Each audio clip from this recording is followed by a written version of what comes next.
Hey there, everyone. Welcome. It is another Friday, which means it's another Ask Me Anything webinar from Experience Investigators. I'm Jeannie Walters. It's good to see you here. And as you join us today, we're going to be talking about how to create a storyboard for your customer journey.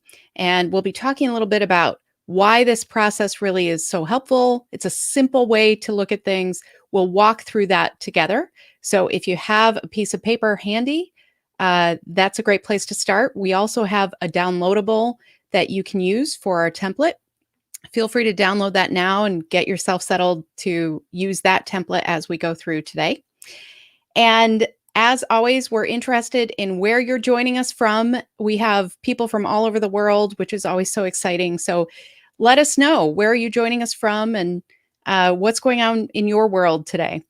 So if you don't know me, I guess I should start there. I'm Jeannie. I am Jeannie Walters. I've been in customer experience for about 20 years or more now. And essentially what I do is help clients of all kinds really deliver more for their customers through established processes, through making sure that you're following best practices in customer experience. So this year, I've been doing that virtually a lot through coaching CX leaders, as well as just providing partnership to really help them succeed at what they do as they invest more into the customer experience. And the mission of my company is to create fewer ruined days for customers. And so the fact that you guys are showing up to learn about this helps me live my mission. So thank you for that. And as a reminder, we are here every week. We do this pretty much every Friday. Every once in a while, we aren't live for various reasons, but if you want to join us, please sign up for reminders at bit.ly/CX Weekly. We do this to answer your questions and to be a resource for you. So if you have questions as we go through today, or if you have any questions right now, feel free to drop those in the chat and we'll do our best to get that. And if you're watching this on replay, feel free to drop in some questions and we'll do our best to answer you there as well. So as always, we have with us today the Director of Marketing here at Experience Investigators, David Hornreich. David, how are you? Hello, hello. I'm doing well. We've made it to another Friday, so I can't complain. I know every week it feels like maybe it's there are extra days to get to Friday. I don't know how that happens, but it kind of does. It's true. So we have some folks joining us from all over, I see, which is always great. Yeah, we've got a talkative crowd today, which I always love to see. Saptarshi is here. Good to see you as always, Saptarshi. Tyler, coming to us from the great state of Ohio. I did not expect that. Whoa. So, wow. Tyler's on the move. Enjoy the very, very flat topography out there, Tyler. We also have Sebastian from France. We have Mark joining us again from Paris. So I will say bonjour or bonsoir, based on what time it is over there. I've now exhausted all of my French. Patrice is here. Good to see you again, Patrice. We've got Julie in Chicago, Tushar in Mumbai. Some more folks whose names aren't showing up in my chat, but we've got London, all sorts of folks. So very happy to have you all here.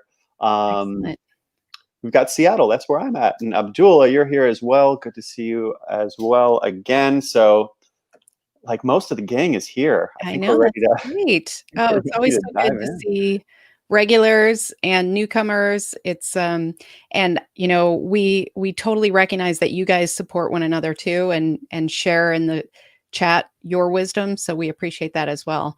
So why don't we go ahead and get started, because this is a good juicy topic today. So I will get started talking about storyboarding. Again, if you need that template, it's available to you. You can sign up for that. That's also part of the Year of CX that we're offering. So if you go to yearofcx.com, you can get all these downloadables. Every other week, we're providing something for you to use as a tool or a resource. So sign up for that. It's totally free. And when we talk about storyboarding, this is a technique that a lot of customer experience professionals don't really rely on. And it's very informal, it's very simple, it's very straightforward, but it can unlock certain ideas for us. So when we think about customer experience, so much of that is about understanding our customers. And we talk about that in terms of data and metrics a lot. But then there's also this idea of how do we really understand their experience from their perspective, as well as the emotions and the challenges, and just kind of how they're feeling, what they're thinking, what do they have to do, all of these things. A lot of that can be addressed through traditional customer journey techniques, which we've talked about here. But when we talk about a storyboard, what we're talking about is kind of a visual, very low tech representation. It's a collection of still images that really tell the story of point A to point B. And so we want to think about this as sharing the scenes of a story. And what this does is it helps us kind of unlock certain thinking. It helps us see challenges differently. It helps us get to a more granular level of what the journey is actually like for our customers so that we don't miss things that maybe are easy to overlook if we're staying at that high level macro view. So this doesn't fit in exactly to a certain place on your customer journey mapping process, for instance. I like to think about journey mapping as something that you can use to think through a short idea, a short path on your customer's journey. Or just if you need to kind of shake out the cobwebs and think differently, that can be very effective as well. So, when we talk about why this is so effective, it really is about exploring each scene, just like a movie or a TV show. You guys may have seen that directors a lot of times use storyboarding when they're putting together a film because they need to think through beyond the script. So the script gives them some information, but then the storyboarding is where they really have to think like, okay, oh, we need a car in this scene. What kind of car is that going to be? What will that imply about our character? All of those things. We're kind of flipping that technique and thinking about how does this help us understand our customers better?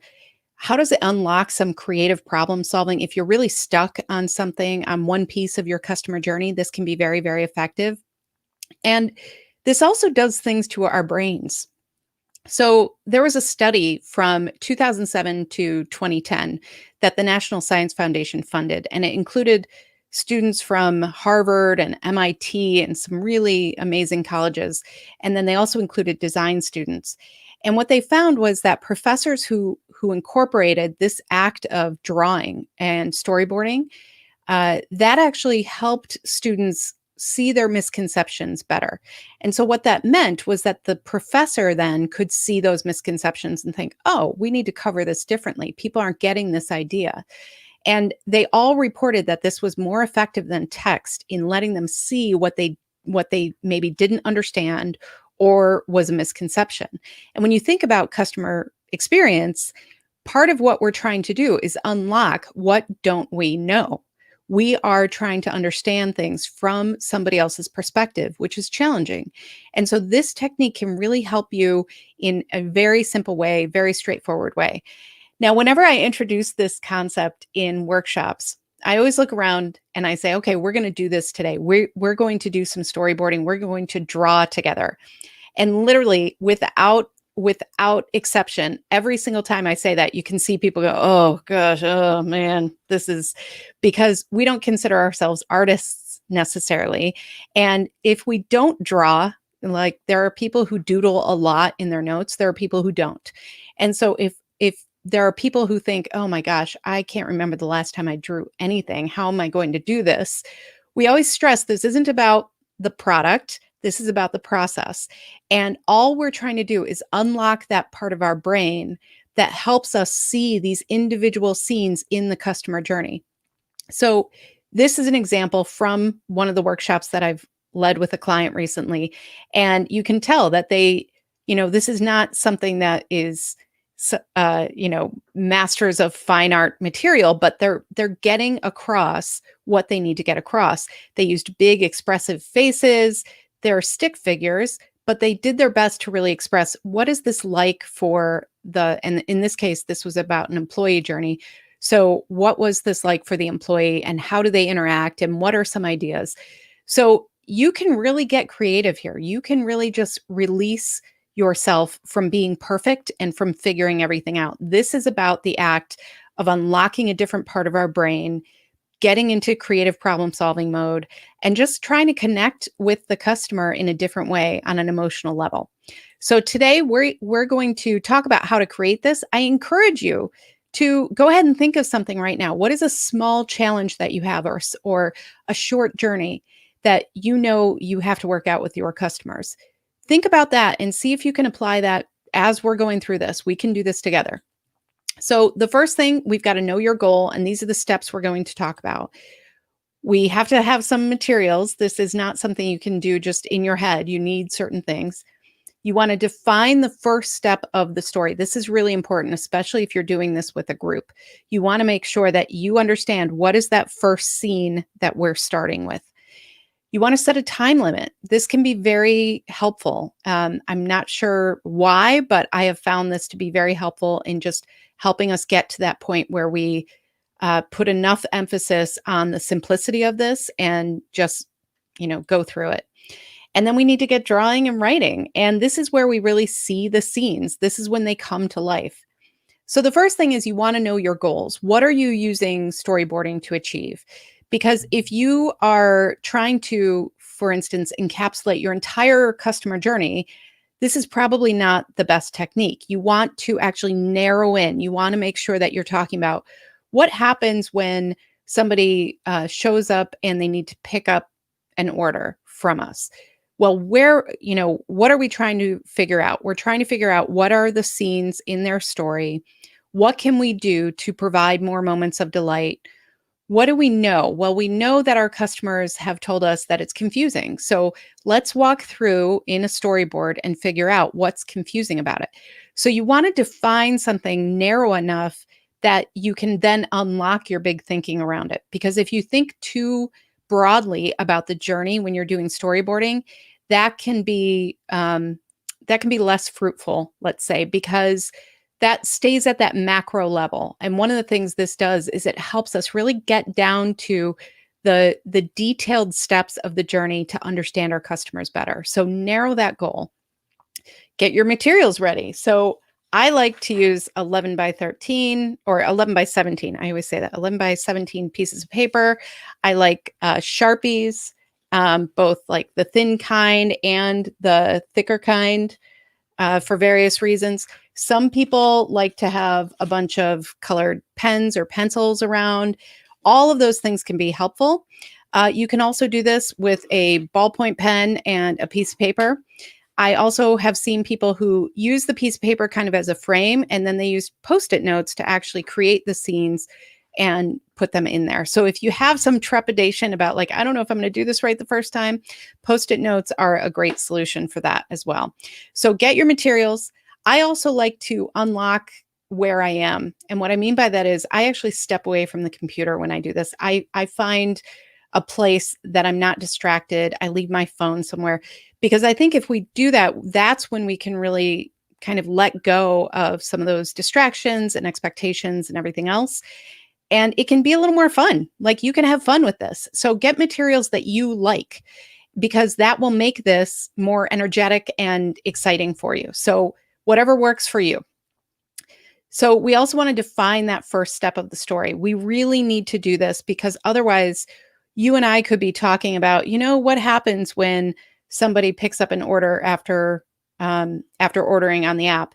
And I might be thinking, well, the start of that story is actually when they download the app or when they order from the app. And you might be thinking the start of that story is actually when they walk into the store.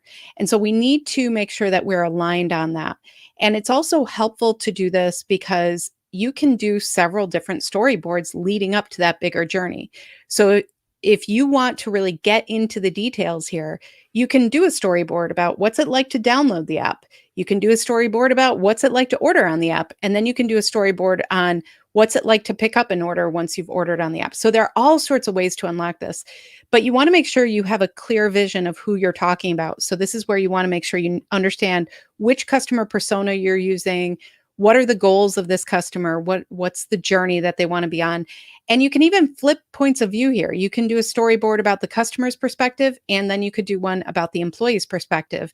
That can be very enlightening as well. So this is really about figuring out how to envision the story differently, how to unlock those pieces in our brains that just respond to this kind of technique, and look for, okay, what are the ideas? Where are the opportunities? All of those things. So then we want to set a time limit. Now, I do this in groups because I found this can be very, very effective.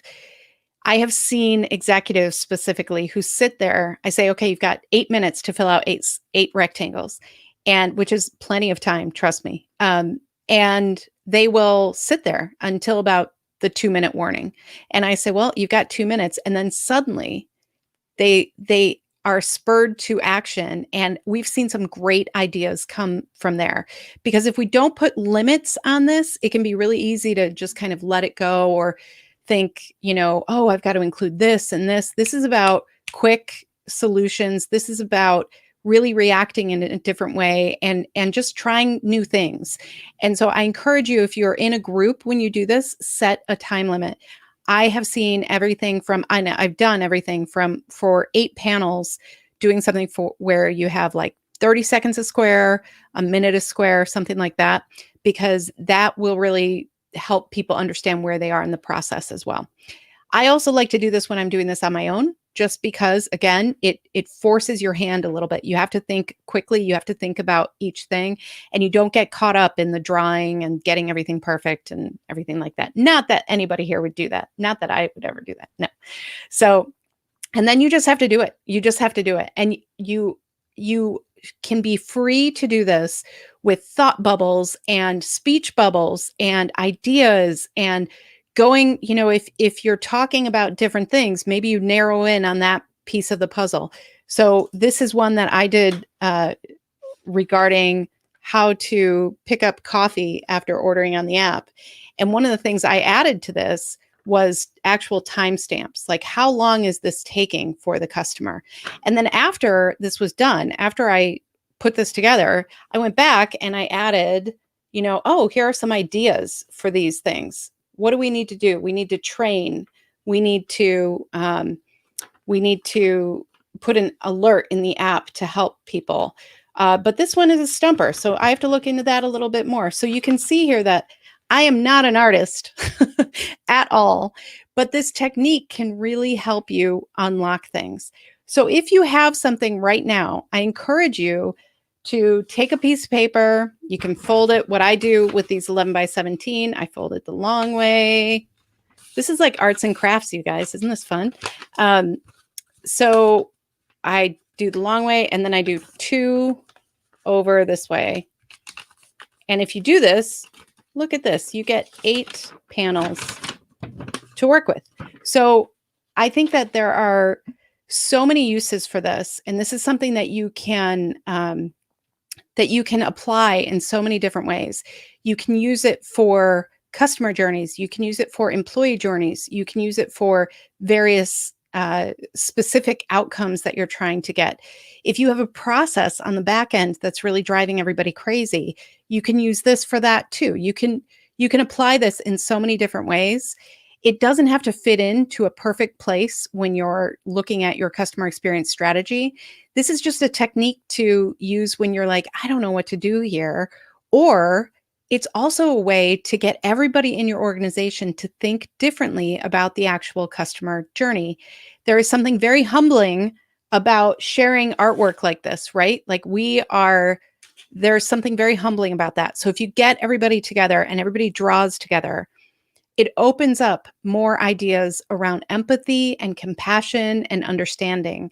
And so I encourage you to really think about, how can you just weave this in every so often to your customer experience practice, because this is something that can unlock a whole bunch of different things. And if you've been doing any of this as we've been talking, I would love to hear, what's happening for you too.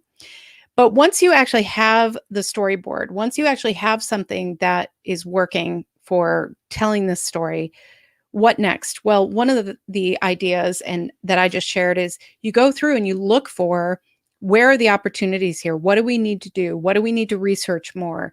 Where are the places where it's working, but maybe not as well as it could? Or where are the obstacles and what can we do about those? So really look at, how can you, use what you've learned to take those next step actions. And then the other thing you can do here is once you take some of those actions and you've changed that journey, go do another storyboard and see if you've missed anything. See if it actually improved in the way that you wanted it to. So some of this you can actually use to kind of test those solutions as well.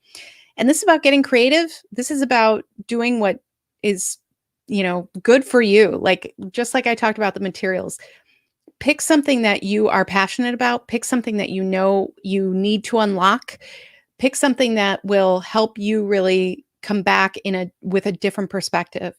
And if you do that, you can get really creative results. You can feel good about it. And it's just a different way of doing something that we do a lot of. And I find that in today's world, when we're all spending so much time on screens, it's a great way to walk away from a screen and think about things differently. And so I encourage you to really think about that. But I'm curious, are you guys actually using these techniques? And if so, what are you finding? And then let's dive into questions. Yeah, I would really love to know if anybody who's here right now has tried this before and what your experience has been, how it went for you. I do want to point out a couple great comments that have come in. So Mark is winning comment all-star today, I think. So first of all, he says that, these storyboards are beautiful for the fridge of the cafeteria. That is fantastic. I love that. I love that. And actually, that's a great point, because there was a client I was working with, and we were trying to kind of revamp the customer experience in a pretty dramatic way. And we did this exercise in a workshop, and there were so many amazing ideas that came out of that, that the executive I was working with actually put all the storyboards up in her office because she wanted to see them and she wanted to share them. And so it was a great conversation piece. It was a great way to get people who weren't involved in that specific project to understand what their team was doing. It was a really powerful visual in a really low tech way. So I totally agree. You can share these in ways that maybe you aren't expecting. I will not be framing this, just so you know, but I've taken a screenshot of that, and I will be printing it out and oh framing it. boy, So, I can't wait. it's if someone else values your work, then your work is valuable. There you go. Mark also lent this tip. When we're talking about how to actually create this, especially collaborating as a team, Post-its, of course, are great. But if you are using something like Microsoft Teams or Zoom, I think may have an option as well. There's all sorts of whiteboarding software and things like that, which is great if you're in a virtual setting, like we tend to be these days. Yeah, and there's nothing wrong with that. I think that the virtual options out there can be really great for this as well. I do encourage you to sometimes step away and just use a pen and paper, just because of what it does to our brain. It does something slightly different to our brain, and it helps us connect dots in different ways. But there are some great tools out there, like Mural is one of them, and Miro is another one. And I know Zoom just came out with an update where they announced that they were going to have more features for this. So I think this is definitely a need out there that these technology providers are trying to meet as well. Yeah. Let's jump to a question from email. Great. So this came based on the blog post that you wrote about this earlier this week. So the question is, how many boxes is too many for our storyboards? If a particular journey has a dozen identified touch points, can we use more than 8 boxes, or is that a sign that we need to simplify the journey? That's a great question. The 8 boxes thing is a little arbitrary because it is based on just how the paper folds in some ways. But the idea is to keep it simple. And so if you are finding that you want to cover this journey that's going to take, 67 boxes or something, I would encourage you to do that in pieces and then connect those things together. Because again, part of this is getting into those details, into the understanding of what's actually happening here and what are the individual scenes of this movie. And so when we are looking at something at that bigger level, it's easy to not get as detailed. So I would encourage you to think about, like, okay, what's the first step of this? Why don't we start there and just figure out how do we get from, point A to point B, and just focus on that, and then move on to the next piece, and then move on to the next piece. You can also do this with fewer boxes. You can do this with 3 panels sometimes. You can do this with 5. It all depends on what you're trying to do. And sometimes, yeah, sometimes you do need to tape a couple together and say, okay, we've got 16 panels this time. But the idea is to keep it simple. If you get too complex, if you get too high level, then you're not going to get the benefits of what storyboarding will do. So try to strike that balance between what's narrow enough to cover and how does that fit into the bigger picture. So if you do have that bigger picture, you can start putting these things together, but maybe not do it all at once. Yeah, and that makes total sense. That the tool should support the actual exercise rather than trying to adjust the exercise to fit that the tool happens to have 8 panels. That's right. Yep. Yep. Let's jump to a question from Daniel. Daniel asks, once you come up with the storyboard, is there a method to identify which friction points to attack first? Great question. This all depends on your priorities. What is your goal in doing this? If you're already aware of certain friction points that are affecting the customer journey, that are impacting your bottom line, that are creating obstacles or challenges, then you want to start prioritizing those. I would also say that, whenever I talk about prioritizing solutions, I always think about the matrix of, how much investment and effort does this take and how much impact will it take? And you kind of plot things out on that matrix and you can start seeing what should be high priority. So it's really about how you are defining your goals and outcomes, what success looks like for you as far as your customer experience, and how do you prioritize those based on effort, investment, and the impact that it will have. Sometimes you have to do this in 2 phases. A lot of times there are short-term, quick wins that you can accomplish pretty quickly, and then you have longer-term plans to really address more systemic issues in the customer experience. So I think that, storyboarding, one of the things that I've seen that this does is it helps leaders understand why certain things are important.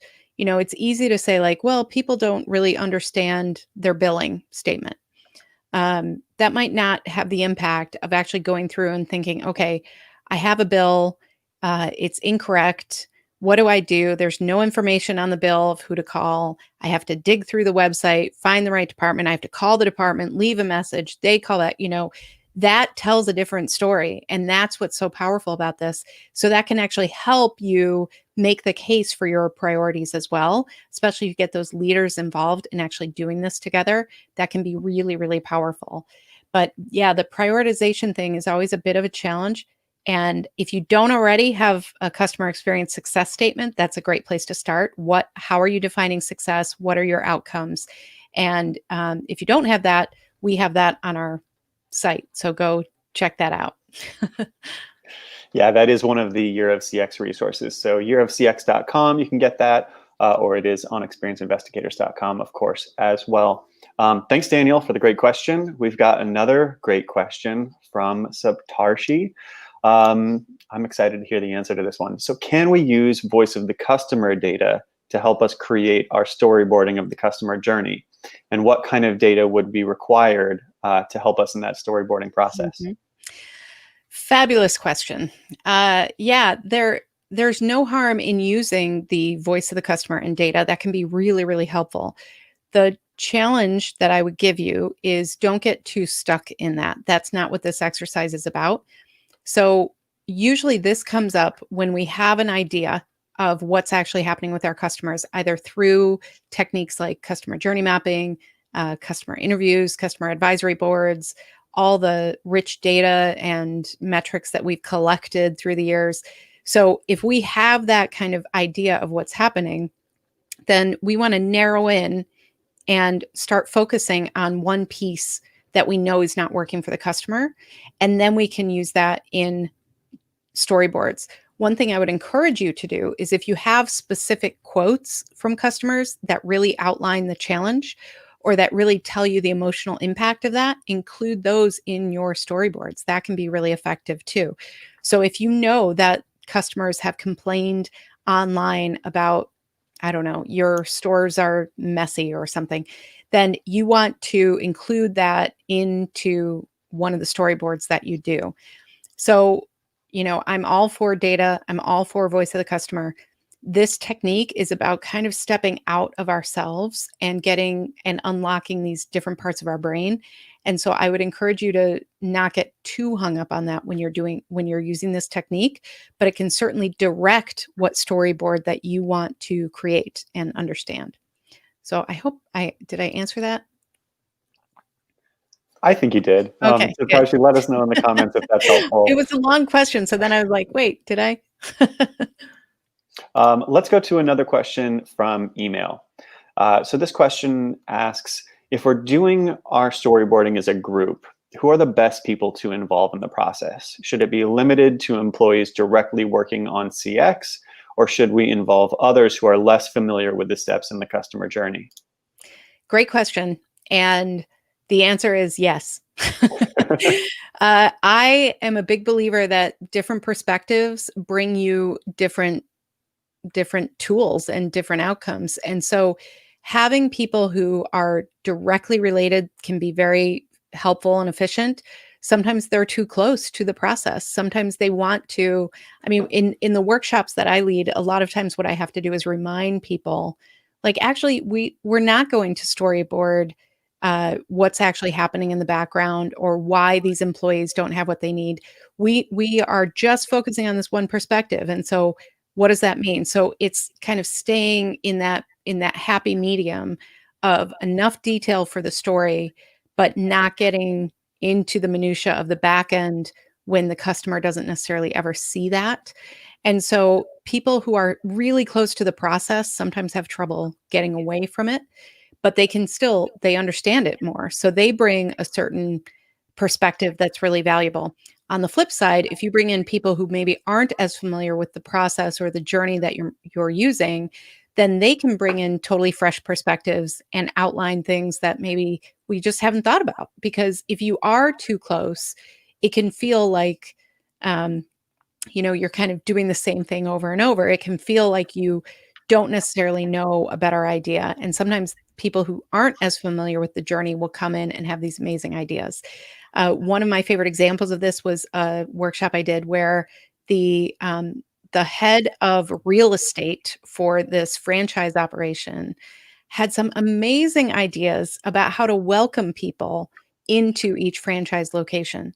And it was through storyboarding that we got that. Now, he had never really thought about that process. His job was to outline the specs for each store and to help franchise owners select their their place. So he was very much on the back end, never really dealt with customers. And now he was one of the ones who really allowed us to think differently about what is this experience and what should it be like. So that's the power of this, is just helping people feel empowered to share those ideas in a different way. Tell them that they do have the right to share these things, that we want to know what they think. And by doing this, you can sometimes unlock those ideas in creative ways. We've got an interesting question from Nada on LinkedIn. Can we define the storyboard as a detailed Mm. service blueprint? And maybe Uh, it's worth defining what a service blueprint is as well. yeah, great question. I would say this is different. I would say that this is the first step of figuring out what a service blueprint could give you. Now, for those of you who aren't familiar, service blueprints essentially show the front stage actions, which is what's happening with the customer. And then it goes into employee interactions and then the backstage actions, which are the processes, systems, things like that, the employee tools, so that you can really figure out, okay, if we want this ideal experience up here for the customer, the front stage, then we need to figure out what we need to do on the backstage. So I see service blueprinting as actually much more detailed than this, much more about figuring out all those back end processes, How do we need to deliver the tools to the employees? What do the employees need to do? All of those different things. Storyboarding is more about, okay, we know that we have an issue, or we know that we have part of the journey that we really want to think about differently. How can we, examine that a little more closely? But this is much more about, let's figure out some ways to really just unlock the questions. So you can see here, like, I went through the whole thing about ordering a coffee, and then I had to figure out, you know, where are the places that we fell down. So, like, for instance, this says, let's figure out an alert for location. Well, we could do a service blueprint about that, about what happens when somebody shows up. How do we make sure that that app tells them where they are? How do we make sure that that app alerts somebody in the store for pickup? How do we do that? That's all kind of back end stuff. But then we would also map that out on the top of what the customer is actually experiencing. We've done a webinar about service blueprinting in the past, and I actually have a LinkedIn course about that. Oh, David beat me to it. So yeah, we've got customer service blueprinting is one of the courses I have on LinkedIn Learning. I encourage you to go check that out as well. But storyboarding is kind of this short-term technique that helps us just connect with the customer experience in a different way, or the employee experience. I mean, you can use this for a lot of different tools. Very good question. Yeah, it seems like one of the best uses of this storyboarding is almost just to shake the cobwebs loose a little bit. Yep. If you get stuck, if you need to kind of get out of the mud, and every other metaphor I could throw out. Well, and I think, sorry, Go just ahead. to add to that, I was going to say the thing that sometimes happens is we work so hard on these tools like service blueprints and journey maps and dashboards and all of these different things that we do kind of get in the weeds, and we don't see the customer experience for what it really is. And so what I love about storyboarding is it provides us this really simple technique to just step away from all that for a second and go back to what customer experience really is all about, which is what's actually happening with the customer and how can we make it better. And there are times where we get a little complacent, where we have people who are delivering enough, but we could probably do better. This is a technique to help us find those places of opportunity where we could do a little better. And sometimes it's super simple stuff, right? Like one of the projects that I worked on, it was all about the signage. People just didn't know where to go in this place. And so we figured out, like, oh, let's throw a sign up here and let's throw a sign up here. Super easy solution, but that's what we needed to do. And they had been living years with confusing customers because everybody just knew, like, oh yeah, people get lost in here and we've got to help them.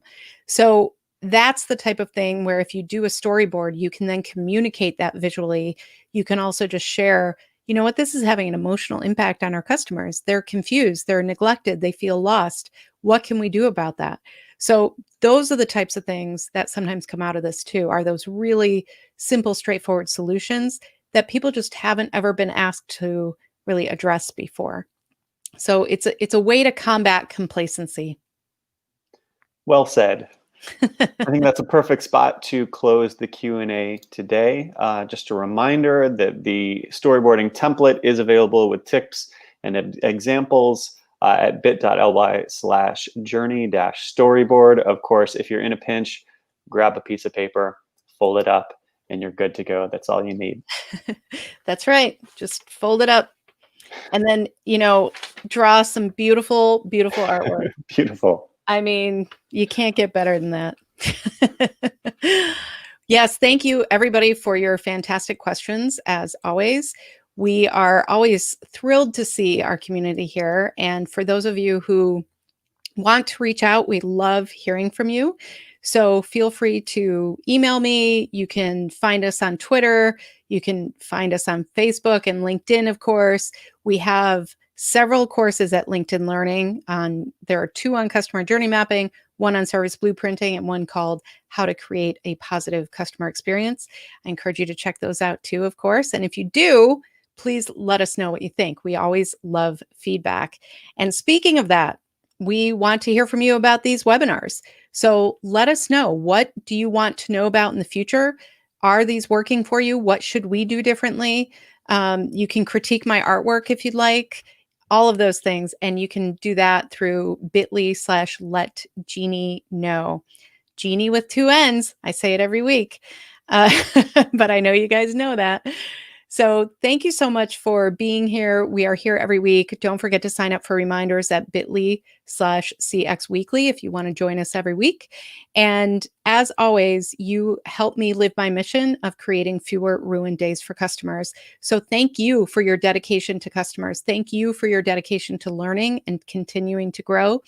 And you know what? I would love to see your storyboards. So if you guys have any, go ahead and take pictures, email them to me. I would love to see those, to see what you're doing with this technique as well. Next week, we'll be back with another Ask Me Anything webinar. Until then, have a fantastic week. Keep fighting the good fight for your customers, and everybody stay safe and well. Thank you.